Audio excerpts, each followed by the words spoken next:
So, ayan, okay na guys, na solusyonan na natin yung ganong problema. So, ayan guys, welcome back sa ating YouTube channel at sa ating Facebook page. At kung bago ka pa lang dito, nag-upload ako dito ng mga video tutorials about sa mga basic troubleshooting sa pagre-repair ng mga laptop at ng mga printer. At nag-upload din ako dito guys ng mga video tutorials na related sa ICT na talagang pakikinabangan nyo. Ngayon guys, yung printer na dinala sa atin, ito ituturo ko sa inyo, may problema daw kasi hindi siya makapag-print. May nagbi-blink na kulay orange dito sa paper niya, paper sensor. So, i-check natin ngayon kung anong problema niya. Ayan, isinaksa ko na rin. I-power on natin. So, ayun. May nag-blink nga guys, oh. Ayun.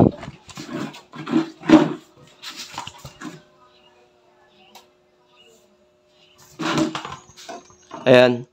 Kapag ganyan guys, hindi talaga kayo makakapag-print. Kailangan i-check natin yung loob. Yung paper sensor dito guys, may something na detect siya na foreign object baka sa loob or may natanggal yung sensor niya. Maraming possible cause yung ganyan. So, i-check natin yung loob. Para ma-check natin, kailangan talaga yan buksan. So, patayin muna natin. So, ayun, napatay na. Kailangan lang natin dito ng screwdriver. Iangat natin, then may kumakalang yan dito. Kasi Epson L3210 to, hindi L3110. Pag L3110, matanggal lang natin dalawang screw dito, matatanggal na natin. Then ito, itutulak lang natin to. Tulak natin siya pababa. Yan. So, taas na siya. Natatanggal na siya. So, ito tatanggalin natin yung mga connector niya. Kasi tatanggalin natin tong scanner cover para ma-check natin ang gusto. Wala naman ako nakikita ang papel. Yung flex connector, check muna natin. Tanggalin muna natin tong connector niya. Then, ito. May ano yan siya. Pero pwede na rin ninyo hugutin lang dito yung mga flex connector niya. Pero kung gusto ninyong maalwa na nakakapag-repair, pwede ito tanggalin. May screw lang yan siya dito. Ayan o. Tatanggalin lang yan para itong side cover matanggal. Pero, sige, tatanggalin natin. Yung screw dito, tatanggalin natin o. Ayan. Para matanggal natin itong side cover. Para maalwan ninyong makita.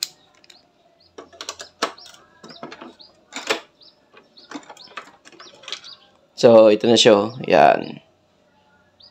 Ito, natatanggal na to. Iangat lang natin to. May pwersa pa ganyan, tapos hila pababa. Pwersa pataas, then hila pababa.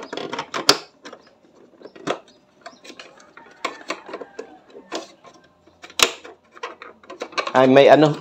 Hindi pa pala natin natanggal yung cord niya. Ayan o. Ayan. Tanggalin pala muna natin yung cord kasi humaharang. Yan. Then, angat natin to. Hila pataas, tapos pag ganyan, pababa. Ayun. So, madali lang, di ba?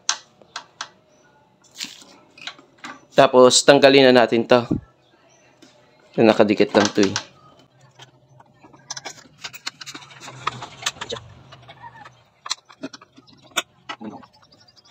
So, ayan guys. Tanggalin lang natin to. Yan. Hilain lang natin. Yan. Then, ito, ganun din. Ito. Ito gilid. Tanggalin rin natin ganyan. Hilain lang natin. Then, ayun, tanggal na siya. Pwede na natin ma-remove itong scanner cover niya. Check natin yung mga flex connector niya. Pero kung flex connector kasi yung problema dito, yung dalawang red dyan magbiblink. So, focus tayo sa paper. Dito yung paper niya. Ayun, guys. Ayun, may napansin ako. Parang nakaipit. Ayun. Tingnan nyo, guys. Oh. Siguro nag-paper jam ito. Ayun, oh, papel yan, yung white na yan. Ito, hindi natanggal, oh. Ayan. So, ayan yung cause ng hindi siya makapag-print. Tapos, nakaangat yan yung paper sensor niya. Ibig sabihin, yung sensor niya may nasa-sense na foreign object na nakabara doon sa passage ng paper. Ayan o. Dito dumadaan yung papel. Ibig sabihin, ganyan kasi yan kapag may nadidetect yung sensor niya na may nakabara sa daanan ng papel, blinking error yan, hindi yan mag-print. So tanggalin natin yan. Ito. So ganun lang kasimple, tatanggalin natin. Paano natin tanggalin? Itatry natin kung pwede nating hilain. Ito, gamit tayong mga forceps. Hilain natin dito sa likod, guys. Yun. Ito guys, oh. Naiwan sa loob. Yan pa natin. Yung may papel. Kung minsan hindi ganito, minsan mga piraso lang. Minsan punit lang na ganyan.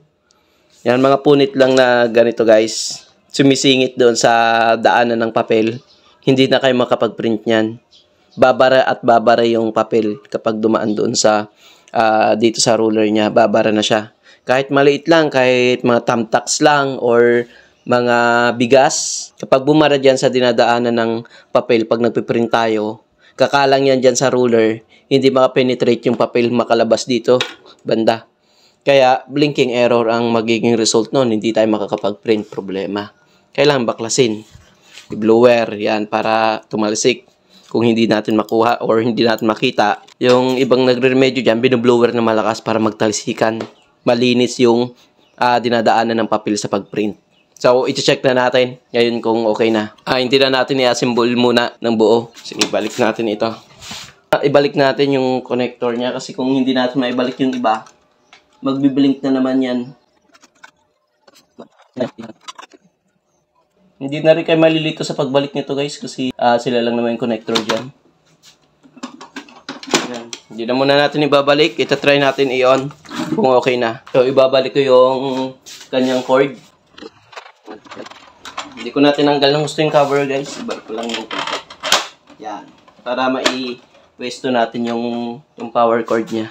Ayun guys, isinaksa ko na rin. Then, i-on natin. Yun. Hintayin natin kung may magbiblink pa rin sa kanya. Kapag nag-stop na to sa pagbiblink, ibig sabihin, tapos na yung process niya. So, ayun. Ayun guys, wala nang blinking error, oh. Oh, wala na. Ito na lang umiilaw sa kanya yung power button niya. So, wala nang blinking error dito. Kanina pag on natin, may sumabay dito at hindi mawala ang blinking error. Ngayon, okay na. So, ayun na guys. Ganun lang yung troubleshoot kapag nakita ninyo dito sa papel na may nagbiblink. Marahil may foreign object dyan o kaya may mga bumara na kung ano-ano pa. Error talaga yung ganun. So, ayan. Okay na guys na solusyonan na natin yung ganung problema. Gagawin ko dito guys ay i-assemble ko na lang, bubuuin ko. Ibabalik natin yung mga tinanggal nating mga tornilyo. So, patay muna natin. Cord.